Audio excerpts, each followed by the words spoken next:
Assalamualaikum warahmatullahi wabarakatuh teman-teman. Ketemu lagi sama saya Halimatus Sa'diyah.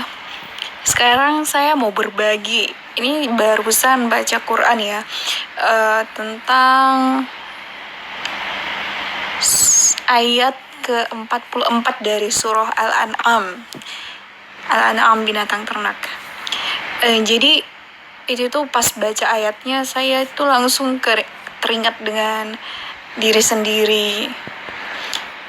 Kita bacakan dulu ya, artinya aja langsung. Maka ketika mereka melupakan peringatan yang telah diberikan kepada mereka, kami pun membukakan semua pintu untuk mereka, sehingga ketika mereka bergembira dengan apa yang telah diberikan kepada mereka, kami siksa mereka secara tiba-tiba. Maka ketika itu mereka terdiam, putus asa.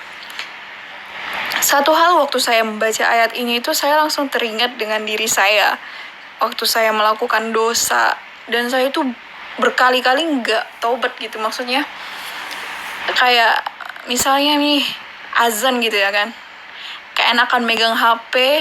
Itu udah ada masa dimana itu tuh udah berapa kali azan, udah berapa kali sholat itu masih juga lalai gitu. Udah azan terus udah deh gue masih sama HP, nanti aja sholatnya gitu, lalai gitu kan misalnya. Itu tiba-tiba itu katanya bisa aja dalam keadaan lupa dengan peringatan Tuhan seperti azan gitu, untuk mengingat Tuhan, untuk tidak melakukan dosa. Itu kan termasuk dosa ya, walaupun mungkin kita nggak tahu itu dosa yang bagaimana, besar atau kecil, Allah yang tahu, tapi itu adalah dosa. Dan terbiasa gitu, lalai, udah azan. Atau bahkan seperti misalnya ya teman-teman, misalnya kita itu lagi ngelakuin dosa, tiba-tiba ada ayat Al-Quran yang dibacakan itu misalnya dari masjid, dan itu tuh kayak nyambung sama dosa yang kita lakukan, tapi kita itu pura-pura nggak denger gitu. Parah kan? Nah gitu. Itu katanya, kata Al-Quran itu bisa jadi di sini tuh digunakan fatahna, kami bukakan pintu-pintu kesenangan bagi mereka. Jadi saat kita lalai dari peringatan Tuhan, kita itu malah dibuka pintu kesenangan. Jadi kita itu jangan sampai ya, sebagian dari kita berpikir, aku nggak sholat, aku nggak ini, tapi enak-enak aja hidup aku bisa dapat rezeki banyak, materi, popularitas misalnya gitu ya. Atau misalnya kalau masyarakat secara umum, misalnya dia berdagang, ya aku walaupun misalnya banyak hal dosa atau gosip atau apa yang aku lakukan, toh aku juga rezekiku baik-baik aja, makin bagus gitu ya, makin berkembang misalnya toko atau jualannya. But kita itu jangan merasa aman ya, karena katanya itu pintu kesenangan itu dibuka hingga ketika mereka bergembira. Kita itu gembira dengan popularitas, dengan kesuksesan lah, istilah sekarang itu dibilang kesuksesan. Idza farihu bima utu akhadnahum baghtah. Ketika mereka bersenang itu, ketika mereka gembira, itu tiba-tiba mereka disiksa. Fa idzahum mublisun.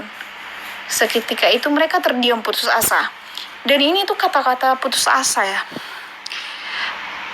Mublisun itu satu kata dengan iblis. Jadi kenapa iblis dibilang iblis itu karena iblis itu orangnya putus asa. Maksudnya bukan orang, dia itu adalah keputusasaan, iblis.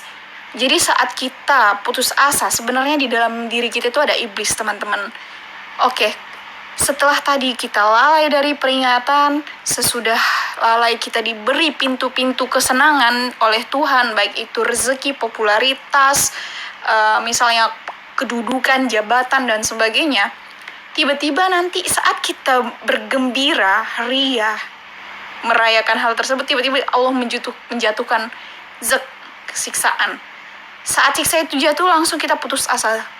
Putus asa adalah salah satu kondisi terburuk dari manusia, yang dimana bisa menyebabkan bunuh diri. Nah, di sini berarti teman-teman, kita harus care lagi dengan hati kita, jiwa kita, dengan segala hal tentang kita. Apakah kesuksesan ini memang sebuah anugerah dari Tuhan, ataukah nanti adalah azab karena kita tidak mensyukurinya dan karena kita melakukan hal-hal yang dilarang Tuhan. Semoga kita bisa menjadi hamba yang makin baik selanjutnya. Assalamualaikum warahmatullahi wabarakatuh.